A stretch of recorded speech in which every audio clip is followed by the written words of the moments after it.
Hey, what's up, everybody? I just want to thank y'all for watching. Thank you also for your support. I just want to let you know about a few things. A couple of albums coming out very, very soon. Singles dropping every month, so be aware of those things. Also, I just want to thank you for supporting the Musician's Journal. If there's any questions that you have, anything we can talk about, feel free to comment. So let's get right to it. The name of this episode is called Rocks, Roots, and Hills. One thing that we can say about life is that it's very unpredictable. Much like land is full of bends, it's full of turns, it's full of rocks, surprises, obstacles. But one thing we do know about life particularly is it can become very unpredictable and very fast. I want to share a story with you about a time I had to dig a trench. I was digging this trench so that I could get, some electricity ran from my home to one of my sheds that I use for recording purposes. Initially, when I thought about the fact of digging a trench, when I thought about, the effort that I would put into it, in my mind, I was like, this would be a very easy task. I envisioned myself just going outside, grabbing a shovel, getting to it. But little did I know, that was not at all the experience that I had. First off, I didn't even have a shovel. Second off, neither did I have any of the tools that I needed. So right then, when I was looking at the area that I had to get dug out, I then began to notice huge tree stumps, huge roots that I ran into along the way. And I thought to myself, is this even worth it? But then I also thought about the end goal. I thought about having power in my utility building. As I began to dig, I started to run into so many issues. For one, the ground was so hard. There was so much packed dirt, grass, debris. It really got difficult for me to even try to break the surface. As I began to dig for a few hours, I began to think about some more tools that would make the job easier. So I grabbed myself a hole digger, I grabbed myself a pitchfork, and I also grabbed myself a bunch of other digging tools. Keep in mind my initial thought. I thought initially I'd be able to just grab a shovel and go to work. But to my surprise, it was not at all that easy. Instead of just having to use a shovel, I had to use a hole digger just to break the surface, and a pitchfork or a hoe just to create some depth and shovel out the materials that were in it that didn't belong, like rocks, debris, old things that were just left and buried, things that, just could have been on the surface prior to, and over the years, they just got soaked underneath. Once again, as I start digging and I start making a little progress, I again started to question, is this worth it? As I began to continue digging and I began to, create me almost like a little systematic routine, I would start with the shovel. I would go, to the hole digger, clean it out a little bit, and then I'll take my pitchfork, get all the debris out, and kind of leave me, a small hill of dirt on the side so that I could go back when I was finished and cover everything back up nicely. I then realized that as I got closer to the end, it started to look more promising. That same routine that I used to get it started was the same routine that I had to use to finish it. The amazing thing was each tool had a specific purpose. I could not substitute one tool for another tool's intended purpose. Everything had to be used systematically for its purpose. So now that I shared with you my story, I just want to talk with you a little bit about, what I took from this experience. When we think about nature and we think about land, it's really a beautiful thing. But for the purpose of this episode, I want you to envision in your head land that a farmer owns, that he tends to, and he takes care of. He plants every year, and then he harvests every year.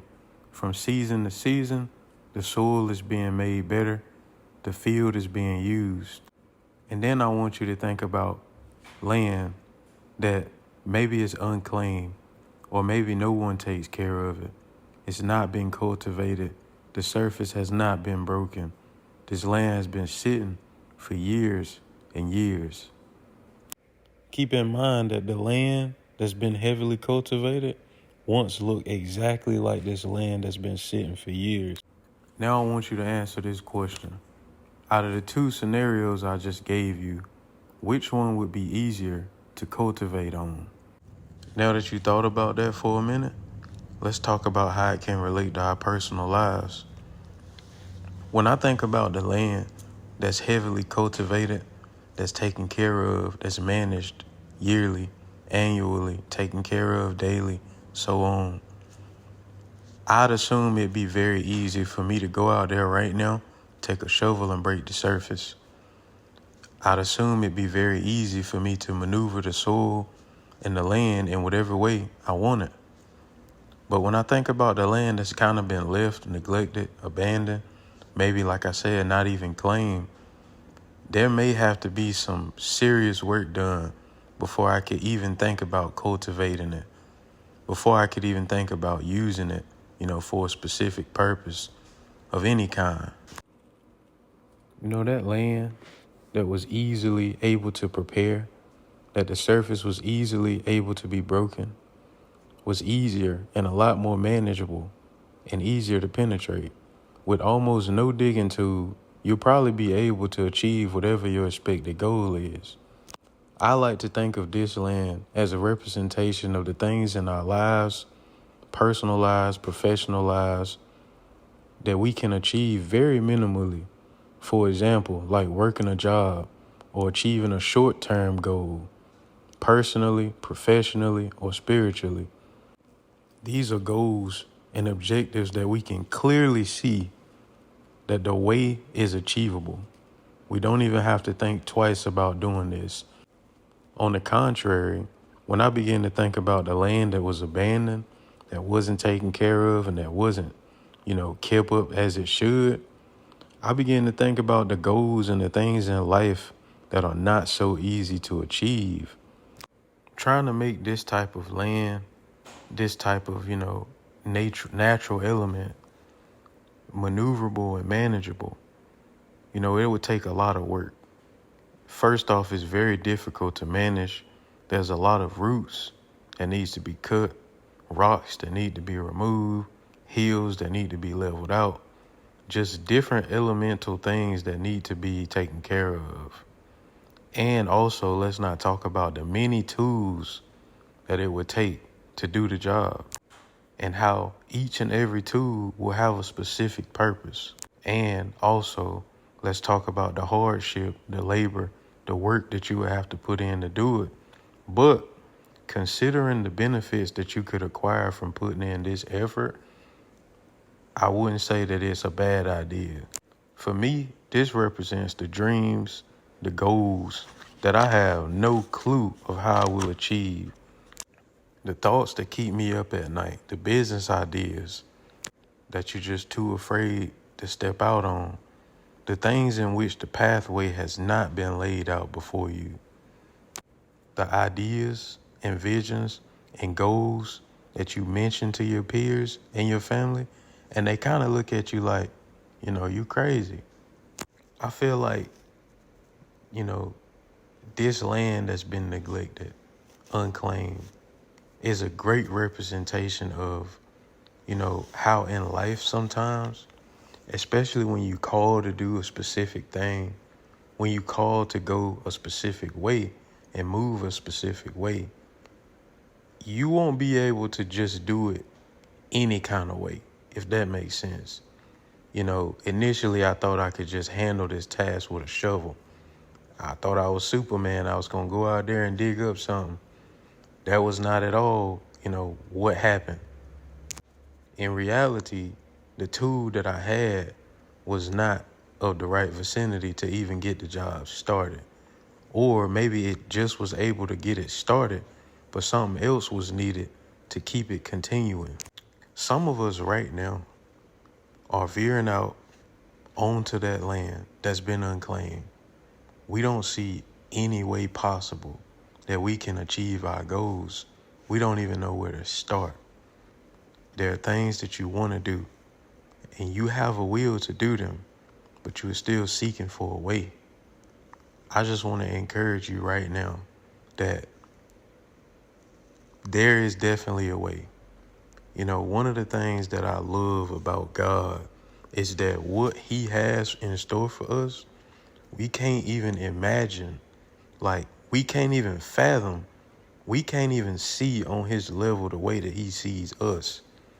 So what I want you to try to do next time you looking into that vast vicinity of this unclaimed land and you looking over your life and you seeing where you want to be, but it's not a clear path that you see visible for you to take. I want you to pray about it. I want you to ask God. I want you to write down exactly what your vision is to the T. And this is why. I'll tell you another quick story. Someone's vision could be to go to the NFL. It could be to go to the NBA. But one of the things we don't understand is there's a lot of people in the NFL and in the NBA. This is just an example that we don't even know. We never hear of them. They could have got there by draft pick. They could have got there by any good reasoning at all. But you've never heard of these people. They are simply in the NFL and in the NBA, not one of the top performers, not one of the names that you hear about, not one of the names that you see great statistics about, just mediocre players that have made it to the NBA or to the NFL. So to say a goal but not be extremely specific is, you know, you kind of want to be careful. So think about it hard. Think about exactly what you want. Don't just say, oh, I want to be successful. Well, success is different for everybody. What is your version of success? What do you envision success for you? For some people, success is having a roof over their head, having the things that they need, being content with what they have. Some people are okay not having everything that they want, whereas some people's version of success is having everything they want, everything they need, plus some. So get real specific when you're writing down your goals and your dreams. The next thing I want you to take in mind is the fact that there will be tools that you will need to get the desired outcome that you are looking for. Now, if you were like me, I didn't even have a shovel to get it started. So I had to go and I had to make a trip to go find me a shovel. Maybe not in such a physical sense like that, but some of the tools that we need, really all the tools that we'll need to be successful, will come from God. It could be patience. It could be kindness. It could be love, long-suffering. Understand that to get these tools, we must go before God. He will equip us not only spiritually, but the physical will be worked out too. Whatever barrier that you run up against, it could be finances. It could be just time management. It could be just, life in general not allotting you the right circumstances that you believe are beneficial to achieve the goal that you're trying to reach. But every situation that you find yourself in is an opportunity to learn. There's a lesson in everything. And when we say prayers like, God help me to be patient, God help me to be loving, well, sometimes you get put in a situation where all you can be is patient. Sometimes you get put in a situation where all you can show is love. Whether that be, Lord forbid, you being somewhere where, you're disabled of some sort, of some mass, and, all you have is the ability to think about your life, think about your situation, your circumstances, and love the people that are around you currently. That's just an example. These are just examples that I'm throwing out. But the main two things I want you to do is write down exactly what you want. and pray for God to bless you with the tools that you need, because he will bless you with those tools. And it's amazing because each tool served a specific purpose. I mean, for every goal that you were trying to reach, a tool was given, a resource was provided. I'm gonna wrap this thing up. I don't want it to get too long, but I do want you to go away with this right here.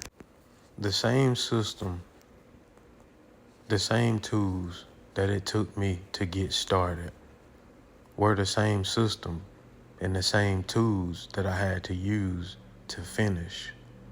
So, if you're trusting God to get you started, if you're entrusting him to start you off, then you will have to maintain your trust in him to reach your end goal. When it comes down to life, everybody has a lot of different perspectives. But my perspective is simply this. In every situation, there's a lesson. In every circumstance, there is a lesson.